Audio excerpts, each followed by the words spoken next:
Hi hello. അപ്പോൾ നമ്മുടെ ചാനലിലെ വീഡിയോ എന്താ ചോദിച്ചിട്ടുണ്ടെങ്കിൽ, ഞാൻ എൻ്റെ കോളേജിലെ കുറച്ച് കാര്യങ്ങളെ പറ്റിയിട്ട് ഒരു വീഡിയോ പറയാം. ആക്ച്വലി ഇപ്പം നമ്മൾക്ക് ക്യാപ്ഷൻ കണ്ടപ്പോൾ നിങ്ങൾക്ക് മനസ്സിലായി കാണും, എൻ്റെ കോളേജിൽ എനിക്കുണ്ടായ കുറച്ച് ഇൻസിഡൻസ്, അല്ലെങ്കിൽ എനിക്ക് ഉണ്ടായ കുറച്ച് ഫേക്ക് ഫ്രണ്ട്ഷിപ്പ്, അതിനെ പറ്റിയിട്ടാണ് നമ്മുടെ ചാനലിൽ ഇന്നത്തെ വീഡിയോ. അപ്പോൾ നിങ്ങൾ എത്ര പേര് ഇത് എക്സ്പീരിയൻസ് ചെയ്തിട്ടുണ്ടെന്ന് എനിക്കറിയില്ല. മേ ബി എന്നെപ്പോലെ അല്ലെ എൻ്റെ പ്രായമുള്ള അല്ലെ എന്നെക്കാളും ഇളയ ആൾക്കാർ, മൂത്ത ആൾക്കാരൊക്കെ എക്സ്പീരിയൻസ് ചെയ്തിട്ടുണ്ടായിരിക്കുമെന്നാണ് എൻ്റെ ഒരു ഇത്. ഞാൻ ചോദിച്ചിട്ടുണ്ടെങ്കിൽ, ഞാൻ ഡെയിലി കോളേജിൽ പോകുന്ന ആളായിരുന്നു. ഏകദേശം മോസ്റ്റ് ഓഫ് ദ കേസസ് ഞാൻ കോളേജിൽ പോകാത്ത വളരെ റെയർ ഡേയ്സ് ആയിരുന്നു. അപ്പോൾ എൻ്റെ കൂടെ എൻ്റെ ക്ലാസ്സിൽ എൻ്റെ ക്ലാസ്സിൽ ഞങ്ങൾ 9 ഗേൾസായിരുന്നു. 9 ഗേൾസിൽ 8 പേരും യൂഷ്വലി അവർ 8 പേരും പ്ലാൻ ചെയ്ത് വരാതിരിക്കുന്ന ആൾക്കാരായിരുന്നു. അപ്പോൾ 9 പേര് ഞാനിവിടെ കൂട്ടിയാണ് 9 പേര്. അതിൽ 8 പേരും യൂഷ്വലി വരാത്ത ആൾക്കാരാണ്. അപ്പം ഞാൻ ഒരാളെ വരുള്ളൂ. അപ്പോൾ ഞാൻ ഡെയിലി കോളേജിൽ പോകുന്നതുകൊണ്ട് ഇവർക്ക് എന്നെ ആവശ്യമുണ്ടായിരുന്നു. എന്താണെന്ന് ചോദിച്ചാൽ, ഈ ഡെയിലി കോളേജിൽ വരാത്ത ആൾക്കാരുടെ അറ്റൻഡൻസിൻ്റെ ഇഷ്യൂ വരും. അതുപോലെ തന്നെ നോട്ട് കിട്ടാൻ വഴിയില്ല. അങ്ങനത്തെ ചെറിയ ചെറിയ പ്രശ്നങ്ങൾ ഉണ്ടാകുമായിരുന്നു. അപ്പോൾ ഇതൊക്കെ ഈ ബാലൻസ് ചെയ്യാൻ വേണ്ടിയിട്ടാണ് ഞാനെന്ന് പറഞ്ഞ ഒരാളെ അവരവിടെ ഹോൾഡ് ചെയ്തുകൊണ്ടിരുന്നത്. എന്നിട്ട് ഇപ്പം ഇങ്ങനത്തെ ചിന്ത ഞാനിങ്ങനെ ആലോചിക്കുന്നില്ലല്ലോ, അങ്ങനത്തെ ഒരു മൈൻഡ് സെറ്റിനെ പറ്റിയിട്ട്.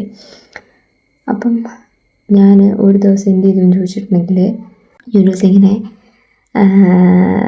എനിക്ക് ഭയങ്കര ഹേർട്ടായ ഒരു ഇഷ്യൂ കോളേജിലുണ്ടായപ്പോൾ ഈ ഗേൾസ് ആരും എന്നെ സപ്പോർട്ട് ചെയ്ത് നിന്നിട്ടില്ല. ഇവരുടെ മെയിൻ ഹോബി എന്താണെന്ന് ചോദിച്ചിട്ടുണ്ടെങ്കിൽ, ഇന്ന് കോളേജിൽ വന്നില്ല. ഇപ്പം അവർ 3, 4, 5 ദിവസം ഒരുമിച്ചായിട്ട് ഒരു ലീവ് എടുക്കും.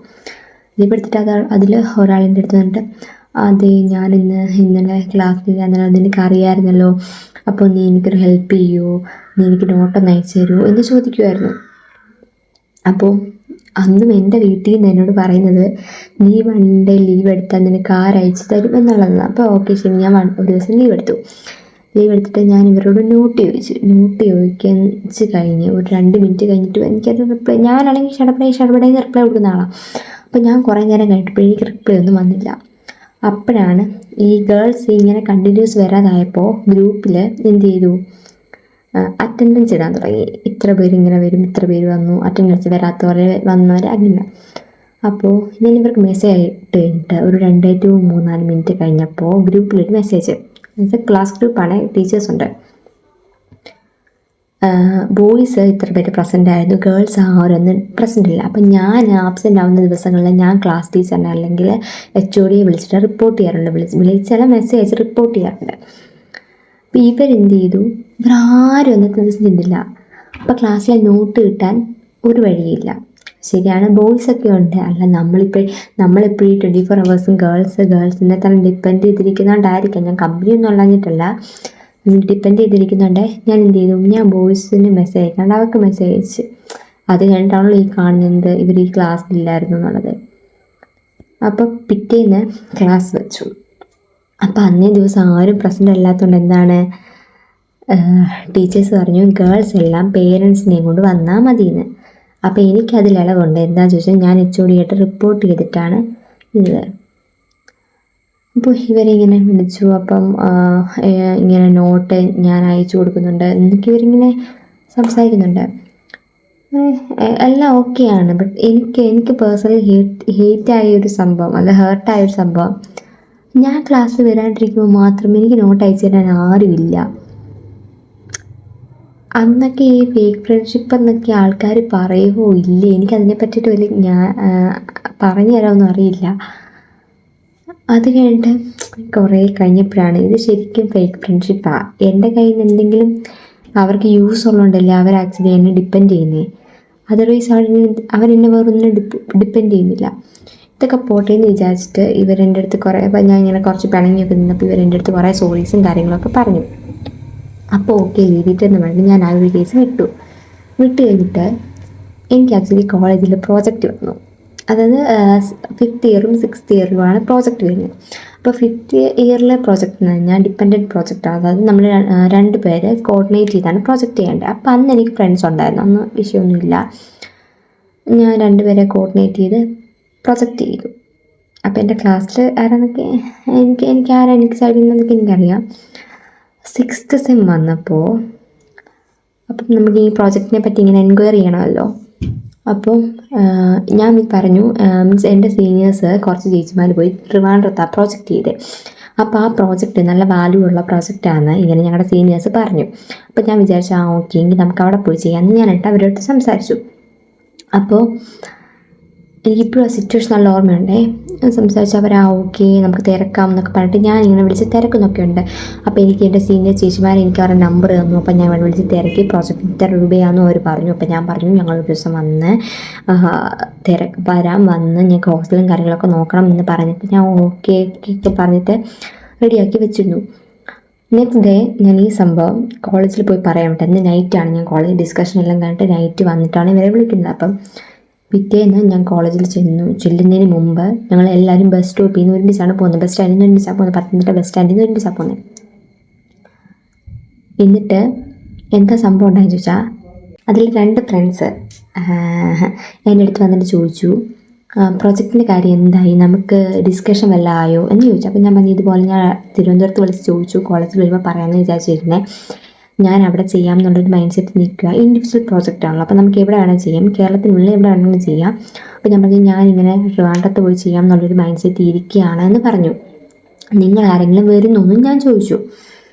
ഇതെല്ലാം കേട്ടിട്ട് ആ മക്കൾ കേട്ടോണം, അവർ 2 പേരെ എൻ്റെ അടുത്താണ് തിരക്കിയത്. ആ 2 പേര് നേരെ കടകം തിരിഞ്ഞിട്ട് ബാക്കിയുള്ള ആൾക്കാരുടെ അടുത്ത് പോയിട്ട് പറഞ്ഞു അതിന് ഒറ്റയ്ക്ക് പോയി പ്രോജക്റ്റ് ചെയ്യാനാ തിരുവനന്തപുരത്ത്, അവളെല്ലാം വിളിച്ച് തിരക്കി, നമ്മളോട് ആരോടും ഒന്നും ഡിസ്കഷൻ ചെയ്യുന്നില്ല. എന്നിട്ട് എനിക്കത് ഭയങ്കരമായിട്ട് ഹേർട്ടായി. കാര്യം ഇവർ പറഞ്ഞു എൻ്റെ അടുത്ത് നീ തിരുവനന്തപുരത്ത് നീ വിളിച്ച് തിരക്ക് എന്ന് എൻ്റെ അടുത്ത് പറഞ്ഞിട്ടാണ് ഞാൻ കുറച്ചുകൂടെ എൻക്വയറി ചെയ്യാൻ വേണ്ടി രണ്ടാമത് ഞാൻ വിളിക്കുന്നതാണ്. എനിക്കത് ഭയങ്കര ഹേർട്ടായി. അവർ പറഞ്ഞു വിളിച്ചിട്ട് ഞാനൊരു മാതിരി ആസായ പോലെ എനിക്ക് ഭയങ്കരമായിട്ട് ഫീലായി. അത് കഴിഞ്ഞിട്ട് ഭയങ്കര പ്രശ്നമായി. ലാസ്റ്റ് കോളേജിൽ പ്രോജക്റ്റിൻ്റെ ഇത് കൊടുക്കേണ്ട ടൈമായി. നമ്മൾ ടോപ്പിക് എന്താണെന്നുള്ളത് കൊടുക്കണ്ടായി. എൻ്റെ ടോപ്പിക്ക് സെറ്റായില്ല, ഞങ്ങൾ ഗേൾസ് എല്ലാം കൂടെ അടിയായി. എൻ്റെ ടോപ്പിക്ക് മാത്രം ശരിയായില്ല, ബാക്കി എല്ലാവരും അവിടെ ഇവിടെയൊക്കെ പ്രോജക്റ്റായി, എൻ്റെ മാത്രം ശരിയായില്ല. ലാസ്റ്റ് ഞാൻ 5th ഇയർ പ്രോജക്റ്റ് ചെയ്ത് എവിടെയാണോ അവിടെ തന്നെ പ്രോജക്റ്റിന് കൊണ്ട് കൊടുക്കേണ്ട വന്നു. അങ്ങനെ പിന്നെ ഇതിൻ്റെ ഇടയ്ക്കൊക്കെ എനിക്ക് മിസ്സുമാർ ഭയങ്കര ഹെൽപ്പായിട്ടുണ്ട് കേട്ടോ. മിസ്സുമാരൊക്കെ എനിക്ക് കുറേ പ്രോജക്റ്റ് ചെയ്യുന്ന സെൻറ്റേഴ്സിൻ്റെ നമ്പറും കാര്യങ്ങളൊക്കെ എനിക്ക് അവർ അയച്ചു തരുന്നുണ്ട്. അപ്പോൾ ഞാൻ അങ്ങനെ കുറേ വിളിച്ച് എൻക്വയറി ചെയ്യുന്നെടുക്കുന്നുണ്ട്. പക്ഷേ എനിക്കൊന്നും അങ്ങോട്ട് ശരിയാവുന്നില്ല. അങ്ങനെയാണ് ഞാൻ 5th ഇയറിൽ പ്രോജക്റ്റ് ചെയ്തെടുത്ത് പോയി തിരക്കുന്നത്. അപ്പോൾ ബോയ്സൊക്കെ പ്രോജക്റ്റ് തുറന്നു അത് സെറ്റാക്കി. അവന്മാർ എറണാകുളത്തായിരുന്നു. ലാസ്റ്റ് ഈ ഗേൾസിൻ്റെ ഇടയിൽ ഇങ്ങനെ പ്രശ്നം വന്നപ്പോൾ മിസ്സ് പറഞ്ഞു ഗേൾസ് എല്ലാം കേരളത്തിൽ, അതായത് പത്തനംതിട്ട ജില്ലയിൽ മാത്രമുള്ള പ്രോജക്റ്റ് മതി, ഔട്ട്സൈഡ് ഡിസ്ട്രിക്റ്റ് വേണ്ടാന്ന്. അപ്പോൾ ഇവരെല്ലാം തിരുവല്ല അവിടെ ഇവിടെയൊക്കെ ആയിട്ട് പ്രോജക്റ്റ് സെറ്റാക്കി. ഞാൻ പത്തനംതിട്ടയിൽ സെറ്റാക്കി. അപ്പം ഇപ്പോഴും എൻ്റെ മനസ്സിൽ അത് ഭയങ്കര ഒരു ഇതായിട്ട് കിടക്കണം. എനിക്ക് എത്ര പേർക്ക് അത് മനസ്സിലാവും എന്നുള്ളത് എനിക്കറിയത്തില്ല. ഭയങ്കര ഒരു എന്താണ് കൂടെ നിന്നിട്ട് ചതിക്കാന്ന് വെച്ചാൽ ഭയങ്കര ഒരു പ്രശ്നമാണ്. നമുക്ക് എത്രത്തോളം നമ്മുടെ മനസ്സിൽ എന്തോടെ ഹേർട്ടാവുമെന്നറിയോ. ഇപ്പോഴും എനിക്ക് നിങ്ങൾ വിചാരിക്കുന്നുണ്ടെങ്കിൽ എനിക്കിപ്പോൾ കോണ്ടാക്റ്റ് ഉണ്ടാകുന്നു. ഇപ്പോഴും എനിക്ക് കോണ്ടാക്റ്റോ കാര്യങ്ങളോ ഒന്നുമില്ല.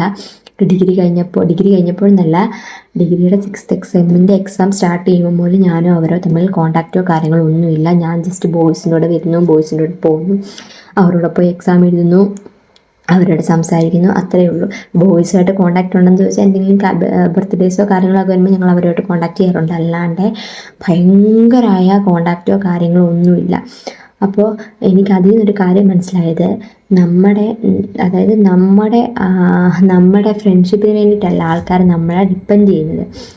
കൂടുതലും അവർക്ക് വേണ്ടതെന്ന് വെച്ചാൽ അവർക്ക് കൃത്യസമയത്ത് സമയങ്ങളിൽ അവരുടെ കാര്യങ്ങൾ നടക്കുന്നതിന് വേണ്ടിയിട്ട് അവർ നമ്മളെ ഡിപ്പെൻഡ് ചെയ്യുന്നതാണെന്ന് എനിക്ക് അന്നേരമാണ് മനസ്സിലായത്. ഞാൻ ആക്ച്വലി ഫ്രണ്ട്ഷിപ്പ് ഒരു വലിയ സംഭവം, എനിക്ക് ഞാനങ്ങനെ ഫ്രണ്ട്ഷിപ്പ് പേഴ്സൺ ഒന്നും അല്ലെങ്കിൽ ഫ്രണ്ട്ഷിപ്പ് എന്ന് വെച്ചാൽ ഭയങ്കര ഇഷ്ടമാണ്. ഞാൻ ഭയങ്കര മീൻസ് ഒരു നേരം ചായ കുടിക്കാനുണ്ടോ എന്ന് ഒരാൾ ചോദിക്കുന്നത് ഭയങ്കര വലിയൊരു കാര്യമാണ്. നമുക്ക് എന്തെങ്കിലും ഒരു സങ്കടം ഉണ്ടെങ്കിൽ വിളിച്ച് പറയാനോ നമുക്ക് സന്തോഷം ഉണ്ടെങ്കിൽ ഒന്ന് സംസാരിക്കണം, അങ്ങനെ അതിനൊക്കെ കുറച്ച് ആൾക്കാർ നമ്മുടെ കൂടെ എപ്പോഴും ഉള്ളത് അത് ഭയങ്കര ബ്ലെസ്സിങ് ആണ്. ഇപ്പോഴും 5, 6, 7, 8 ആൾക്കാർ ഫ്രണ്ട്സ് ഉള്ള ആൾക്കാരെ എനിക്ക് കാണുമ്പോൾ ഭയങ്കര അസൂയയാണ്. അസൂയ മീൻസ് വേറൊന്നും കൊണ്ടല്ല, മീൻസ് അവർക്ക് ആ ഒരു ഫ്രണ്ട്ഷിപ്പ് ഭയങ്കര ബ്യൂട്ടിഫുള്ളായിട്ട് കൊണ്ടു നടക്കാൻ പറ്റുന്നുണ്ടെന്ന് ആലോചിക്കുമ്പോൾ എനിക്ക് ഭയങ്കര സന്തോഷമുണ്ട്. പക്ഷേ എൻ്റെ ലൈഫിൽ ഈ ഒരു കാരണം കൊണ്ട് എനിക്കിപ്പോൾ വലിയ ഫ്രണ്ട്സ് ഇല്ല. ഇപ്പോൾ എൻ്റെ ചാറ്റ് ബോക്സ് ആണെങ്കിലും എടുത്ത് നോക്കിയാലും എനിക്കങ്ങനെ പറയത്തക്ക ഫ്രണ്ട്സ് എന്ന് പറഞ്ഞാൽ ഡെയിലി ബേസിസിൽ കോണ്ടാക്ട് ചെയ്യുന്നതോ ഒന്നും എനിക്കങ്ങനെ ആരും ഇല്ല. ഇനി എനിക്ക് മാത്രമാണ് ഇങ്ങനെ, നിങ്ങൾക്ക് ഉണ്ടോ ഇങ്ങനത്തെ എന്തെങ്കിലുമൊക്കെ എക്സ്പീരിയൻസ് ഉണ്ടെങ്കിൽ കമൻറ്റ് ചെയ്ത് പറ, നമുക്ക് നോക്കാം എത്ര പേരുണ്ട് എന്നെ പോലെയെന്ന്. എനിക്ക് ഭയങ്കര ഹേർട്ട് ചെയ്ത കാര്യമാണ്. എനിക്ക് സത്യം പറഞ്ഞാൽ ഫ്രണ്ട്സേ ഇല്ല. എടാ സുഖമാണോ എന്ന് ചോദിക്കാൻ വേണ്ടിയിട്ട് എനിക്ക് ഫ്രണ്ട്ഷിപ്പിൽ ആരുമില്ല. ഫാമിലിയൊക്കെ ഉണ്ട്, കാര്യമൊക്കെ, എന്നാലും ഫ്രണ്ട്ഷിപ്പ് വേറൊരു വൈബാന്ന് ആൾക്കാർ പറഞ്ഞു കേട്ടിട്ടുണ്ട്. അങ്ങനെ പറയാൻ എനിക്ക് ഫ്രണ്ട്സ് ആരുമില്ല. എന്നെപ്പോലെ എത്ര പേരുണ്ട് ഫ്രണ്ട്ഷിപ്പില്ലാതെ, ഫ്രണ്ട്ഷിപ്പിൽ ഇങ്ങനെ ഒരു ട്രോമ അനുഭവിച്ച എത്ര പേരുണ്ടെന്ന് ഒന്ന് കമൻറ്റ് ചെയ്യും.